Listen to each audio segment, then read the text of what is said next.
I can fix it. How the hell did a homeless rat like you get in here? Someone who actually built your system need me here. Security, get this dog out. He's stinking up my event. Landon didn't move. Do you see this? This is absolutely pathetic. Give me 2 minutes. Let the bum try. What's the difference? Victor's lead engineer whispered something. Victor's smile dropped. Fine. Let the animal perform. When he fails, somebody call the pound. He shoved a napkin across the table. Atlas. Victor Hale's billion-dollar AI crashed on launch day. Is this a glitch? Live. 12,000 people watching, every screen black. And Landon picked up the pen. No shaking, just steady hands. Nobody in that room knew. What he wrote on that napkin didn't just fix the system. It destroyed the man who stole it. 3 years before that napkin hit the table, Landon Archer was the most brilliant AI architect in San Francisco.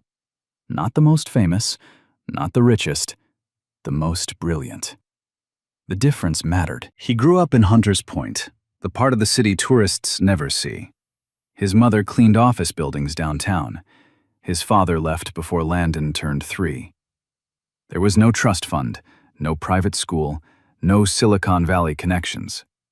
Just a kid who taught himself to code on a second-hand laptop with a cracked screen, sitting on the floor of a public library because the chairs were always taken. By 22, Landon had published a paper on recursive neural architecture that 3 Stanford professors called a decade ahead of its time.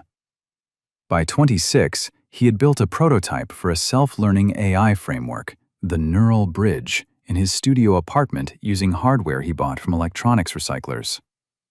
By 30, he had a name in the field, a small name, but the right people knew it. Victor Hale was one of those people. Victor came from the other San Francisco, Pacific Heights. His father ran a venture capital firm. His mother sat on the board of 2 tech companies. Victor went to Stanford, graduated with honors, and walked straight into a corner office his family connections built for him. He was smart, nobody denied that. But smart and brilliant are not the same thing. Victor knew how to sell, how to raise capital, how to shake the right hands at the right dinner parties. What he didn't know, what he never had, was the ability to build something from nothing. That's why he needed Landon. They met at a tech conference in 2019. Victor bought Landon a drink, called him a genius, told him his neural bridge prototype could change the world. "You build it," Victor said. "I'll fund it. 50-50. Landon believed him. They founded Meridian Systems together. Landon built the architecture. Victor built the brand. For 2 years, it worked. Landon stayed in the lab. Victor stayed in front of cameras. Meridian grew. Investors poured in. The Neural Bridge became Atlas. And Atlas became the most anticipated AI product in a generation. Then Victor decided 50-50 was too generous. It started small. Landon's name disappeared from press releases, then from investor presentations, then from internal documents. When Landon confronted him, Victor smiled and said, "Nobody invests in a guy from Hunters Point, Landon. They invest in a story. And the story is me." The board vote came on a Tuesday. Victor had spent 6 months quietly replacing board members with people loyal to him. The vote was 5-1. Landon was out. His equity, dissolved through a clause Victor's lawyers had buried in the original contract. His name, removed from every patent filing. Landon hired a lawyer. The lawyer took his savings and told him the case would take years. It took 8 months for Landon to go from a condo in Soma to a sleeping bag under the I-80 overpass. He kept one thing: a leather journal. Cracked spine, coffee-stained pages. Every algorithm, every notation, every version of the Neural Bridge, written by hand, in a system only Landon used. Archer loops. a recursive shorthand he invented at 19. No textbook taught it. No university recognized it. It existed in one place: that journal. And in the base code of every product Meridian Systems ever shipped. The woman who gave him the badge was named Nora Collins, Senior Systems Engineer. She had joined Meridian a year after Landon was pushed out, but she was good enough to read code, and what she read didn't match the story Victor told. The base layer of Atlas was full of a notation style nobody on the current team recognized. She traced it back. She found Landon's name in old archived files Victor thought he'd deleted. 2 days before launch, she found Landon outside a shelter on Folsom Street. She handed him a badge and said 5 words: "Atlas is going to fail." Landon looked at the badge, then at her. "Why do you care?" Nora didn't hesitate. "Because I'm an engineer, and engineers don't let thieves take credit for work they can't even understand." That was how a homeless man ended up standing in the Moscone Center on the biggest day in Meridian's history, watching the system he built crash on a stage that was never supposed to have his name on it. And Victor Hale had no idea who was standing in the back of his room. The Moscone Center lobby was a cathedral of money. Glass walls, white marble floors, banners 40 feet tall with Victor Hale's face next to the word Atlas in silver letters. Every seat filled. First 3 rows, investors, board members, tech journalists. Behind them, engineers, developers, influencers, all hand-picked to create the loudest applause Silicon Valley had ever recorded. Landon walked in through a side entrance. The badge Nora gave him said technical staff. Nobody looked twice. A black man in worn clothes holding a staff badge, most people assumed he was maintenance. One woman moved her handbag to the other side of her chair when he passed. He found a spot near the back wall, stood there, said nothing, watched. Victor Hale took the stage at exactly 10 a.m. The crowd gave him a standing ovation before he spoke a single word. He wore a charcoal suit that probably cost more than most people's cars. His hair was perfect. His teeth were perfect. Everything about him was designed to say one thing: "I belong here, and you should be grateful I'm letting you watch." "Ladies and gentlemen," Victor began, 3 years ago, I had a vision." Landon's jaw tightened. 3 years ago. The exact amount of time since Victor stole everything. Victor talked for 20 minutes. He talked about innovation, about courage, about building something the world had never seen. He used the word "I" 43 times. He used the word "team" twice. He never mentioned Landon Archer. Not once. Not even close. Then came the moment. "Let me show you," Victor said, "what happens when one man refuses to accept the impossible." He pressed a button on the podium. The massive screen behind him lit up. The Atlas logo spun. Music swelled through the speakers.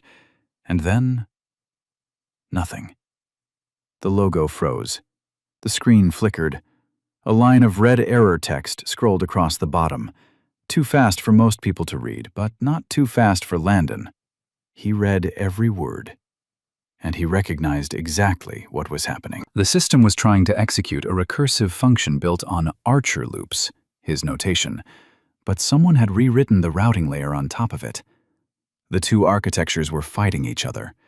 The old code wanted to go left. The new code was forcing it right.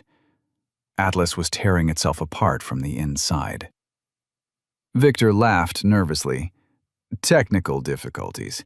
Give us 1 moment." 1 moment became 2 minutes. 2 minutes became 5. The screen went fully black. The music cut out. Engineers rushed backstage. The audience started whispering. Then the whispers got louder. Victor's chief technology officer, a man named Grant Whitfield, ran onto the stage and whispered in Victor's ear. Landon watched Victor's face change. The confidence melted. Underneath it, panic. Pure, cold panic. "We're experiencing a minor system conflict," Victor announced. "My team is resolving it now." But his team wasn't resolving it. Landon could see them through the glass panel backstage. 6 engineers hunched over laptops, typing, deleting, typing again. One of them threw his hands up. Another stepped away from his screen and put his face in his hands. They couldn't fix it because they didn't understand what they were looking at. The base code was Landon's. The notation was Landon's. The architecture was Landon's. And Victor had hired a team that had never seen Archer loops in their lives. 15 minutes passed. The audience grew restless. Investors started leaving. Phones came out, not to film the launch, but to call their financial advisors. A tech journalist in the second row tweeted, "Atlas launch is a disaster. System completely dead. Hale sweating on stage." That's when Landon stepped forward. He didn't push through the crowd. He walked calmly down the center aisle, every step deliberate. His boots barely held together. His jacket had a tear along the left shoulder. He hadn't shaved in weeks. He looked like exactly what Victor would later call him, a nobody. But Nora Collins, standing backstage with her arms crossed, saw him coming, and for the first time that morning, she exhaled. Landon reached the edge of the stage. A security guard stepped in front of him. "Sir, you can't." Landon held up his badge. "Technical staff." The guard looked at the badge, then at Landon, then at the badge again. He let him through. Landon walked up to Victor. The mic was still live. 12,000 people heard every word. "Your system crashed because your team overwrote the recursive routing layer without understanding the base architecture." Victor stared at him, not with curiosity, with disgust. "Who the hell let you on my stage?" "The same person who built the system you're failing to launch." Victor's face went red. He turned to security. "Get this man off my stage! Now!" But Grant Whitfield grabbed Victor's arm and pulled him aside. The mic caught fragments. "Nothing's working. We've tried everything. We have 30 minutes before investors pull out." Victor turned back to Landon. The disgust was still there, but now it was mixed with something else. Desperation. The exchange that followed played out in front of 12,000 people and 4 live cameras. Victor spoke slowly, each word dripping with contempt. "You've got some nerve showing your face here. Look at you. You smell like the street. You look like something I'd scrape off my shoe. And you want to touch my system?" Landon didn't blink. "It was my system before you stole it." The crowd murmured.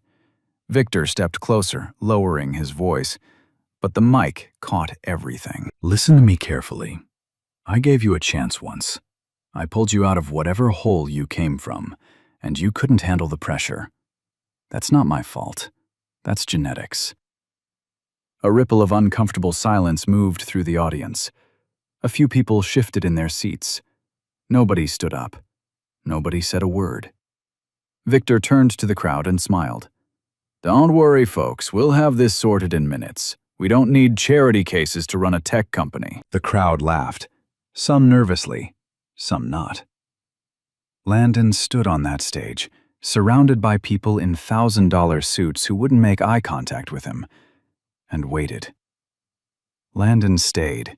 He didn't argue, didn't shout, didn't defend himself. He just stood there, hands at his sides, and waited for Victor to run out of options. It took exactly 11 more minutes. Grant Whitfield walked back on stage. His face was gray. He didn't even try to whisper this time. "Victor, we're done. The recursive layer is locked. None of our engineers can read the base notation. If we don't restore the system in the next 20 minutes, the live feed drops and we lose the Asian and European investor windows." Victor's jaw clenched. He looked at his engineers backstage, 6 of the highest-paid coders in Silicon Valley, sitting in front of their screens like students staring at an exam written in a language they'd never studied. Then he looked at Landon. The silence lasted 5 seconds. It felt like 5 hours. "Give him a laptop," Victor said quietly. Grant blinked. "What?" "I said give him a laptop. If this circus animal wants to play engineer, let him embarrass himself in front of the whole world." Grant hesitated, then signaled to a technician who carried a laptop to the edge of the stage. He set it on the table and stepped back like he was placing food in front of a stray dog. Landon didn't touch it. Instead, he reached into his jacket, the torn one, the one that smelled like the street, the one 12,000 people had been judging for the last 20 minutes, and pulled out a leather journal. Cracked spine, pages yellow with age, corners bent and stained with coffee. Victor laughed. "What is that? Your diary?" Landon didn't answer. He opened the journal to a page near the middle, ran his finger down a column of handwritten notation, then looked up at the frozen screen behind Victor. "Your team overwrote the primary recursive routing at Layer 9, Landon said.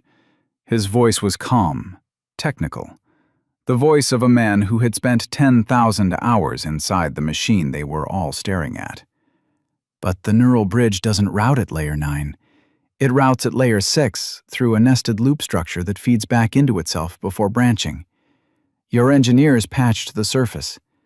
The Foundation rejected it." Grant Whitfield's mouth opened slightly. He looked at his team backstage. 2 of them were already nodding. Victor waved his hand. "Anybody can guess. That doesn't mean—" "The function name is NB6R, Landon continued, as if Victor hadn't spoken. "It calls a subprocess I wrote in 2020 called ARC-loop-7. That subprocess has a handshake sequence with the memory allocation layer that your team bypassed when they restructured. Without that handshake, the system builds, executes, and then collapses on itself every time it hits a recursive depth beyond 4. Dead silence. Not confused silence. Recognition silence. The kind that happens when someone in the room suddenly realizes they are standing next to the person who built the house they've been living in. Grant Whitfield took 1 step toward Landon. "How do you know the function names?" "Because I named them." Grant stared at him, then at the journal, then back at him. "Who are you?" Landon looked at Victor when he answered, looked him directly in the eyes. "I'm the man whose name you deleted." Victor's expression didn't change, but his hands did. His right hand gripped the edge of the podium so hard his knuckles turned white. His left hand, the one holding the mic, dropped 2 inches. The audience was quiet now. Not bored quiet, not confused quiet. The kind of quiet that happens when a room full of people realizes the story they've been told might not be true. A journalist in the second row opened a new tab on her phone and typed, "Who is Landon Archer?" Landon turned back to the table. He didn't reach for the laptop. Instead, he picked up a napkin from the catering tray left on the edge of the stage and pulled a pen from his jacket pocket. The same borrowed pen he'd been carrying for 2 days. "I don't need your laptop," he said. "I just need this." And he started writing.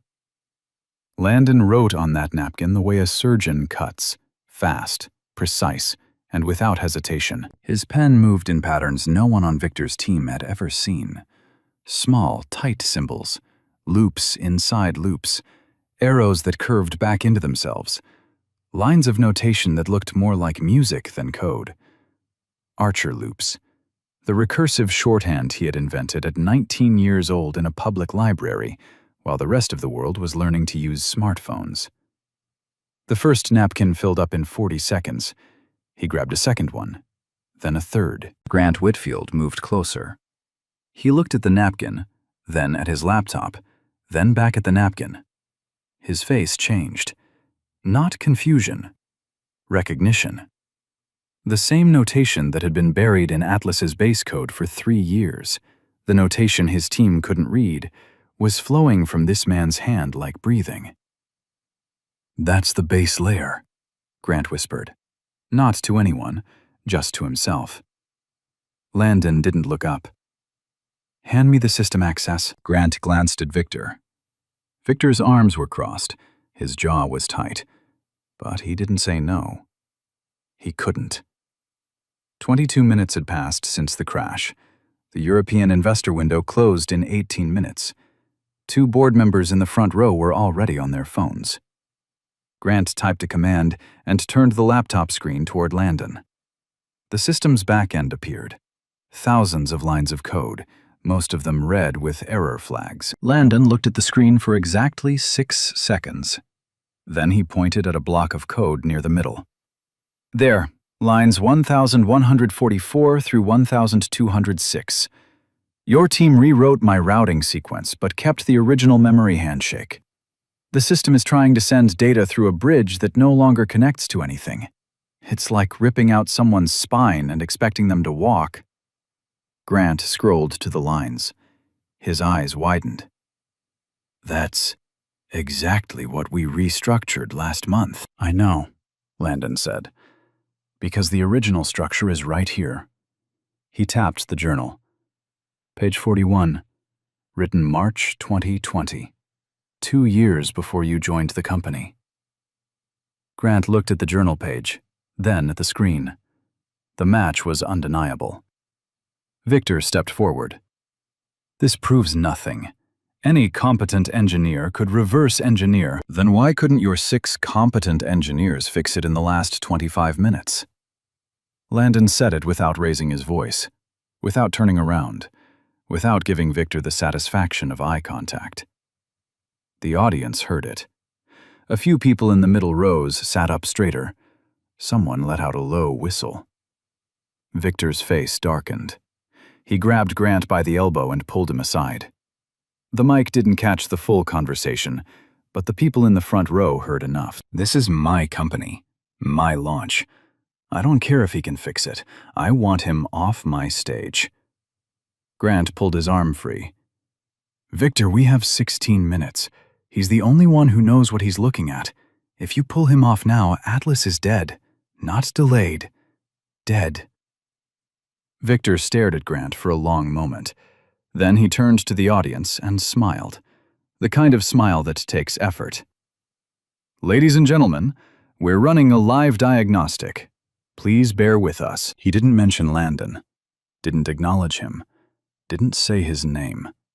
As far as Victor was concerned, Landon was a tool, something to be used and discarded. Landon didn't care. He was already working. He pointed to the laptop and spoke to Grant. I need you to roll back the routing layer to the original architecture. Don't rewrite it, just restore it. The backup should still be in the system under a deprecated file labeled nb-core-original. Grant typed the command. A progress bar appeared. While that loads, Landon continued, take the napkin, 3rd one. See the loop sequence at the bottom? That's the handshake protocol your team broke. It needs to be re-entered manually, exactly as written. 1 character off and the bridge won't reconnect. Grant took the napkin. His hands were shaking. He squinted at Landon's handwriting. The Archer loops were dense, compact, layered, but they were legible. Every symbol was deliberate. I've never seen notation like this, Grant said. You wouldn't have. I invented it. Grant started entering the code, line by line, character by character. The room was silent except for the sound of keystrokes and 12,000 people holding their breath. Landon stood beside him. Not hovering, not anxious, just present, like a man standing in his own living room. Because in a way, that's exactly what this was. Every function, every layer, every loop in this system, he had built it in a studio apartment with recycled hardware and a dream that someone like Victor Hale eventually put his name on. 3 minutes passed. The progress bar hit 100%. The deprecated file loaded. Grant entered the last line from the napkin. His finger hovered over the enter key. He looked at Landon. Will this work? Landon nodded once. It's my code. It always worked. Grant pressed enter. For 2 seconds, nothing happened. The screen stayed dark. Victor, standing 10 feet away with his arms crossed, let out a short breath, almost a laugh. Then the screen flickered. The Atlas logo reappeared. The interface loaded. Data streams cascaded across the display. Clean, fast, organized. The system wasn't just running. It was running better than it had during any internal test. Because for the first time in 3 years, the original architecture was talking to itself again. Unblocked, unbroken, the way Landon had designed it. The audience didn't clap. Not yet. They were too stunned. Grant Whitfield stared at the screen. Then he turned to Landon with an expression that was equal parts admiration and horror. "You wrote this entire fix on napkins." Landon tucked the pen back into his jacket pocket. "I didn't write a fix. I just reminded the system who built it." And somewhere in the second row, the journalist who had searched Landon's name 20 minutes ago was now reading an archived article from 2020, a small tech blog that mentioned a co-founder departure from Meridian Systems. The co-founder's name had been redacted, but the article quoted one line from the original company filing. "Neural Bridge Architecture, Sole Inventor, L. Archer." She screenshotted it and hit send. The screen behind Victor Hale was alive. Atlas was running. The data streams flowed like rivers, finding their natural course. And 12,000 people were staring at a homeless man holding a napkin. Victor moved fast. He stepped back to the podium, grabbed the mic, and smiled at the audience like the last 30 minutes hadn't happened. "Ladies and gentlemen, Atlas is live." The crowd clapped. Cautiously at first, then louder. Victor soaked it in. He adjusted his tie. He straightened his posture. He was already rewriting the story in his head. A minor glitch, a dramatic recovery, a testament to his leadership under pressure. He didn't mention Landon. Not one word.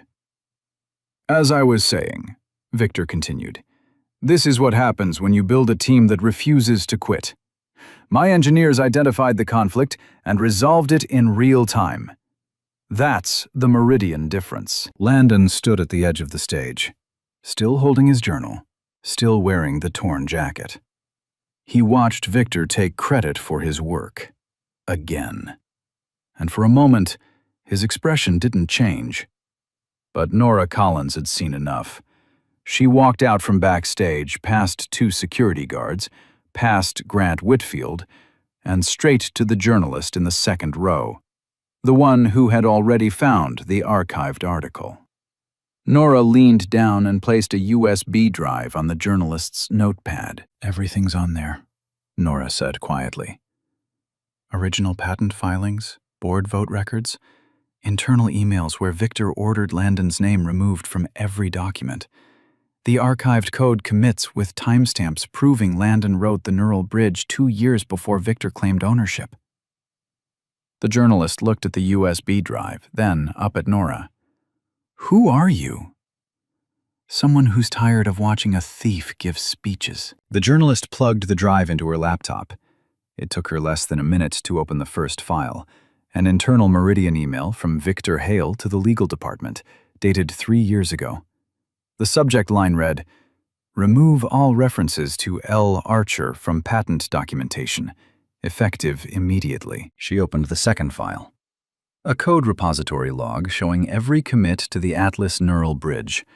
Every single one authored by L. Archer between 2019 and 2022. After 2022, the author name changed to V. Hale. The code didn't change, just the name. She opened the third file. The original Meridian Systems Incorporation document. 2 founders listed. Victor Hale, Landon Archer, equal partners. Below it, the board resolution that removed Landon, 5 votes to 1. And a footnote that showed 4 of the 5 board members had been appointed by Victor in the 6 months before the vote. The journalist's hands were trembling, not from fear, From the kind of anger that comes when you realize you've been watching a con artist perform for years and never knew it. She stood up. "Mr. Hale." Victor paused mid-sentence.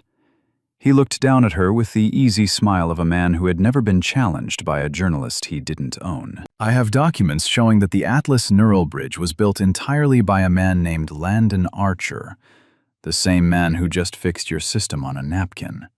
I also have emails from your account ordering his name removed from all Meridian patents. Would you like to comment?" The room didn't gasp. It was worse than a gasp. It was silence. The kind of silence that falls when 12,000 people realize they've been clapping for the wrong man. Victor's smile held for exactly 2 seconds. Then it cracked. Those documents are taken out of context. Landon Archer was a contractor, a temporary hire. He contributed to early prototypes, nothing more. Landon's voice came from the side of the stage. Quiet, steady, carrying the weight of 3 years of silence. A contractor doesn't invent a notation system that your entire codebase runs on. A temporary hire doesn't write the function that just saved your launch. He held up the journal. Every page, every line, every loop, time-stamped, dated. In my handwriting, in a notation only I created. He looked at Victor. "You stole my work. You erased my name. You put me on the street. And just 20 minutes ago, you called me an animal in front of the world." He paused. "But animals don't write algorithms, Victor. And they don't save billion-dollar companies with napkins." The journalist was already typing. Her photographer was already shooting. And in the front row, 2 board members quietly closed their phones and stared at the floor. Victor opened his mouth to speak. Nothing came out. For the first time in 3 years, Victor Hale had nothing to sell. The next 4 hours were the longest of Landon Archer's life, and they had nothing to do with code. The journalist's name was Claire Dawson, Washington Post Technology Desk. Within 10 minutes of her question, her editor had flagged the story as breaking news. Within 20 minutes, 3 other outlets had picked up the thread.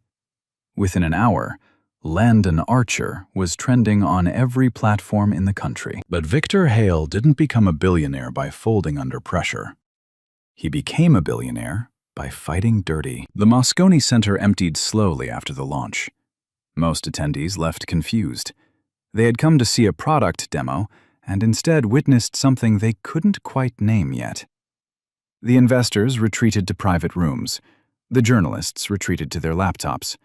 And Victor retreated to the 32nd floor of Meridian's headquarters on Market Street, where he assembled his legal team, his PR director, and 3 board members who still owed their seats to him. Landon was escorted out of the building by security 15 minutes after the reveal. No one stopped them. No one objected. Nora Collins tried to follow him, but a Meridian security officer blocked her path and told her she was suspended pending an internal review. She didn't argue. She had already given Claire Dawson everything that mattered. Landon stood on the sidewalk outside the Moscone Center, the same sidewalk where he had slept 2 nights earlier. He held his journal against his chest. A few people walking past recognized him from the live stream. One of them held up a phone and said, "That's the napkin guy." Landon didn't respond. He walked 3 blocks to a bus stop, sat on the bench, and waited for nothing in particular. That's where Claire Dawson found him. She sat down next to him. No camera, no recorder. Just a notebook and a pen that probably cost less than the one Landon had borrowed 2 days earlier. "I need your side of the story," she said. "All of it." Landon looked at her. He had spent 3 years being invisible. 3 years where nobody asked him anything except, "Can you move?" and "Are you done with that bench?" Now a Washington Post journalist was sitting next to him asking for his truth. "Where do you want me to start?" he said. "The beginning." He told her everything. The library, the cracked laptop, the neural bridge prototype, meeting Victor, founding Meridian, the first year of building, 18-hour days, sleeping in the office, writing code until his fingers cramped. He told her about the day he realized his name was disappearing from documents, the confrontation with Victor, the board vote, the lawyer who took his money and delivered nothing, the eviction, the shelter, the overpass. He told her about the journal, how he never stopped writing, how even on the worst nights, the cold nights, the hungry nights, the nights when he thought about walking into traffic, he would open that journal and write one more function, one more loop, one more line of the architecture that still lived inside Atlas like a fingerprint Victor could never wash off. Claire wrote for 2 hours. Then she asked one final question. Why did you fix it? After everything he did to you, why did you save his launch? Landon was quiet for a long time.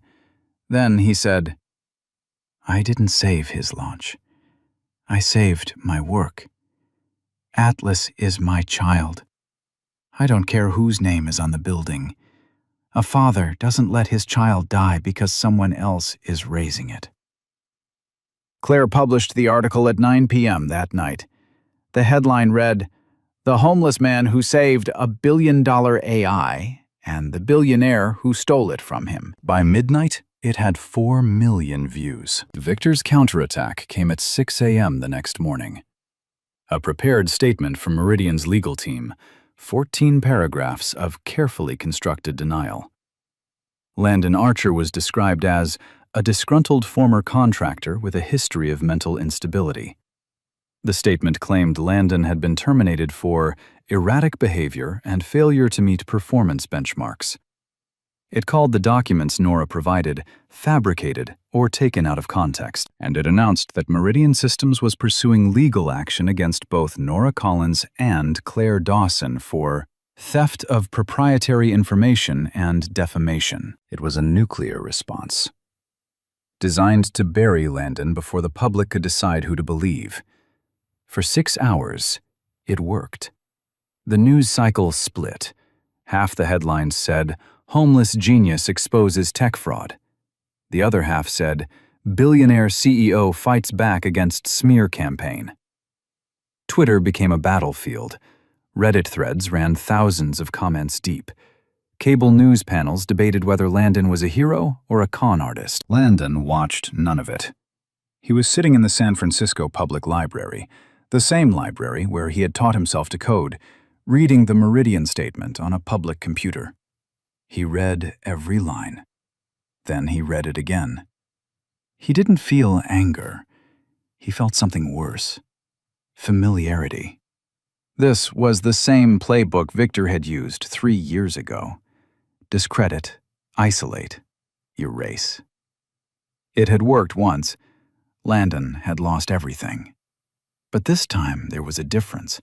This time, the code was public. Landon opened his journal to the last page, a page he had never shown anyone. Not Nora, not Claire, not even Victor during their years as partners. It was a single function, written in Archer loops, dated January 2019, 6 months before Meridian Systems was even incorporated. The function was called Genesis Arc. It was the seed. The first line of code that eventually became the neural bridge, the DNA of Atlas. And embedded in that function, invisible to anyone who didn't know where to look, was a signature. Not a name, a mathematical signature, a self-referencing loop that produced a unique output when executed. The coordinates of the San Francisco Public Library. Latitude 37.7749. Longitude minus 122.4194. The place where it all began. Landon had written it as a private joke, a reminder to himself, a way of saying, no matter how big this gets, it started here, on this floor, on a cracked screen. He photographed the page. Then he called Claire Dawson. Run the Genesis ARC function in the Atlas source code. Check the output. Claire called a source at Meridian, a junior engineer sympathetic to Landon's story. The engineer ran the function. The output appeared on his screen. 37.7749 minus 122.4194. The coordinates of the San Francisco Public Library. Claire published the follow-up at 3 p.m. The headline was simpler this time. The proof was in the code all along. The article explained, in language anyone could understand, that Atlas contained a hidden mathematical signature that could only have been written by its original creator. The signature pointed to the exact location where Landon Archer first learned to code. It was embedded in the deepest layer of the system, a layer Victor's team had never touched because they didn't know it existed. The article included a side-by-side comparison. Landon's journal page, dated January 2019, and the Atlas source code, timestamped from the same month. The Archer loop's notation was identical. The function was identical. The signature was identical. No contractor wrote that. No temporary hire embedded a personal signature in the foundation of a system worth billions. Only someone who built it from the ground up, someone who loved it, would think to leave that kind of mark. Victor's legal team issued a second statement at 5 p.m. It was 4 paragraphs shorter than the first. The tone had changed. The word defamation was gone. The word review appeared 3 times. At 7 p.m., 2 Meridian board members released a joint statement calling for an independent investigation into the origins of the Atlas architecture. They did not mention Victor by name. They didn't need to. At 9 p.m., Nora Collins, still technically suspended, posted a single message on social media. No words. Just a photograph of the napkin Landon had written on that morning. 3 napkins, laid side by side, covered in Archer Loop's notation. Below the photograph, 1 hashtag. Hashtag Justice for Landon.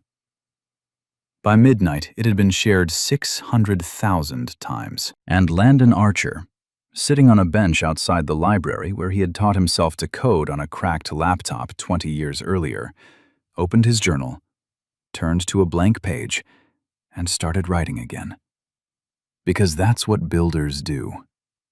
They build. The independent investigation took 11 days. It felt like 11 years. A forensic technology firm out of Boston, no ties to Meridian, no ties to Victor, was hired to examine the Atlas source code, Landon's journal, and every internal document Nora Collins had provided. 3 senior analysts, 2 former patent attorneys, 1 retired federal judge overseeing the process. They didn't need 11 days. They had their answer in 3. The remaining 8 were spent making sure every conclusion was bulletproof, because they knew Victor's lawyers would challenge every comma. The findings were released on a Tuesday morning, 46 pages. The summary fit in 1 paragraph. The Atlas Neural Bridge architecture was conceived, designed, and built by Landon Archer between January 2019 and June 2022. All core functions, including the proprietary recursive notation system known as Archer loops, originated from Archer's personal work, predating the incorporation of Meridian systems.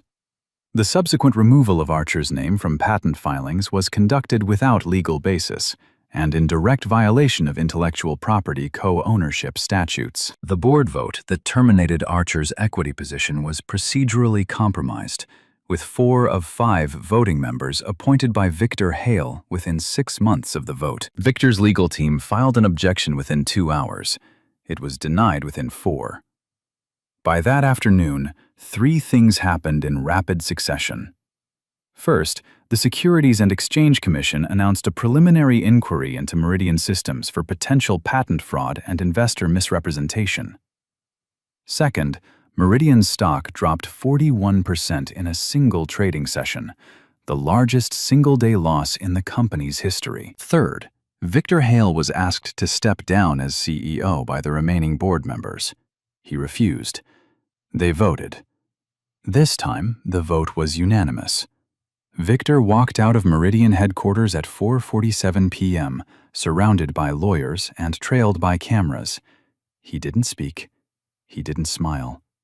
He climbed into a black car and disappeared. And across the city, in a public library on Larkin Street, Landon Archer sat in the same chair where he had learned to code 20 years ago and read the findings on a public computer. He closed the journal, pressed his palm flat against the cover, and for the first time in 3 years, he breathed. The weeks that followed changed everything and nothing. Landon Archer didn't hold a press conference, didn't hire a publicist, didn't post a single word on social media. The world was screaming his name, and he let it scream. Claire Dawson's original article had passed 30 million views. The follow-up, "The proof was in the code all along," had been translated into 14 languages. Documentary crews from 3 streaming platforms were already in pre-production. A literary agent called the San Francisco Public Library's front desk and asked them to pass along a message about a book deal. The librarian, a woman named Dorothy, who had watched Landon sit on her floor as a teenager with a cracked laptop, pinned the message to the bulletin board and wrote underneath it, "Landon, call this woman. She seems serious." Landon called her. Then he called a lawyer, a real one this time, not a desperate hire with empty promises, but a former federal prosecutor named Audrey Sloan, who had spent 15 years dismantling corporate fraud. She took the case pro bono. When a reporter asked her why, she said, "Because I've never seen a cleaner case of theft in my career. And because someone should have taken this case 3 years ago." The lawsuit was filed on a Wednesday. Archer versus Meridian Systems. The claims: intellectual property theft, fraudulent patent reassignment, wrongful termination of equity, and intentional infliction of emotional distress. The damages sought were not disclosed publicly. Legal analysts estimated somewhere between $200 million and $500 million. Meridian's new interim CEO, a woman named Patricia Good, who had joined the board only 8 months earlier, released a statement within 24 hours. It was 3 sentences long. Meridian Systems acknowledges the findings of the independent investigation. We are committed to a full and transparent resolution. We have reached out to Mr. Archer's legal team to begin settlement discussions. No denial, no spin, no 14 paragraphs of corporate deflection. Just 3 sentences that said what Victor Hale never could. We were wrong. The settlement came 5 weeks later. The exact number was sealed, but the terms that were made public told the story clearly enough. Landon Archer's name was restored to every patent he had authored. His co-founder status was officially reinstated in Meridian's corporate records. He received a permanent equity stake in the company and a seat on the board of directors, not as a gesture, but as a legal correction of what should never have been taken. Nora Collins was reinstated at Meridian with a formal apology and a promotion to Vice President of Systems Architecture.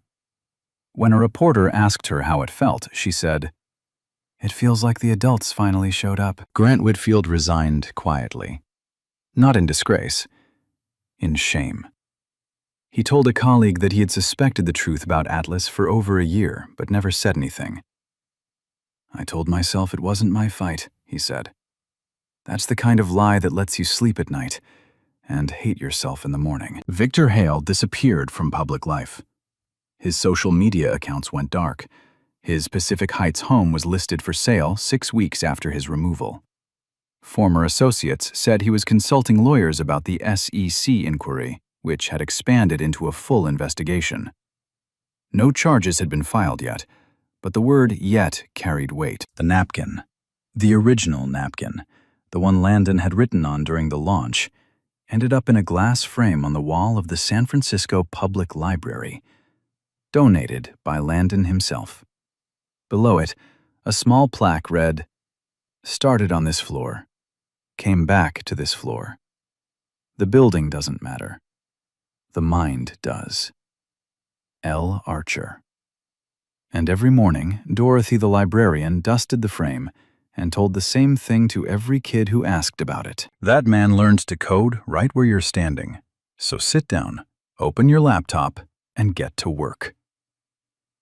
This story was never about technology. It was never about algorithms or napkins or billion-dollar launches. It was about what happens when the world decides who you are before you open your mouth. Landon Archer walked into that building with nothing.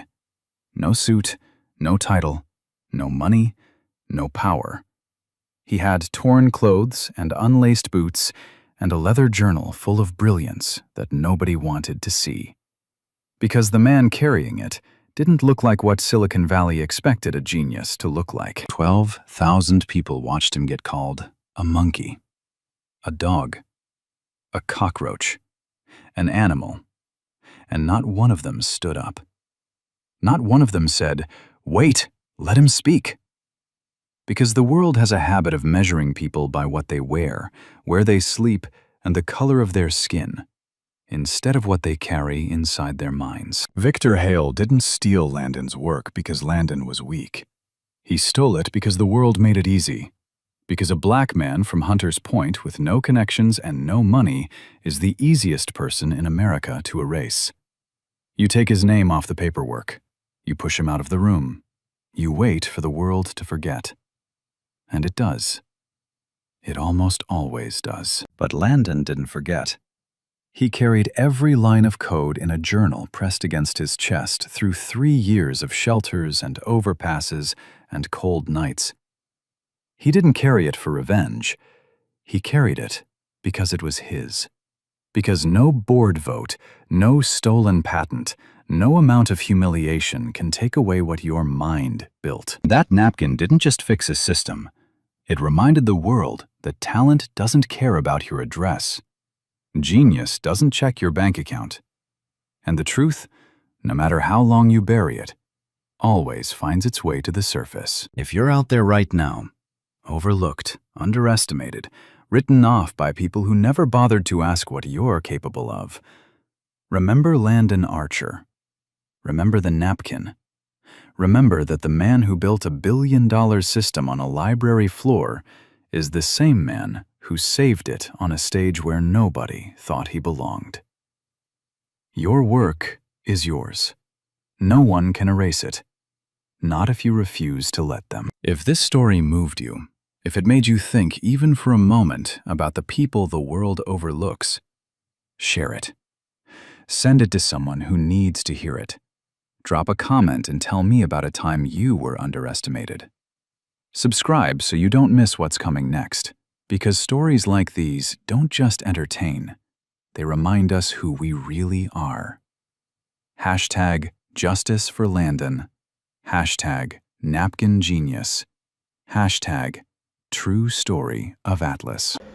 3 napkins and a bottle of paint that all it took to prove the man they call an animal was the only one who could save a billion-dollar system. But still what stayed with me is not the code, it's a journal.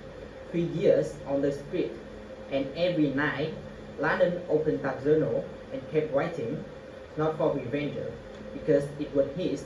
No board vote, no stolen patent, no billionaire on stage can race inside your mind and take what you will there. Victor erased Landon's name from everything, took his equity, took his home, called himself the genius, but the cost doesn't lie.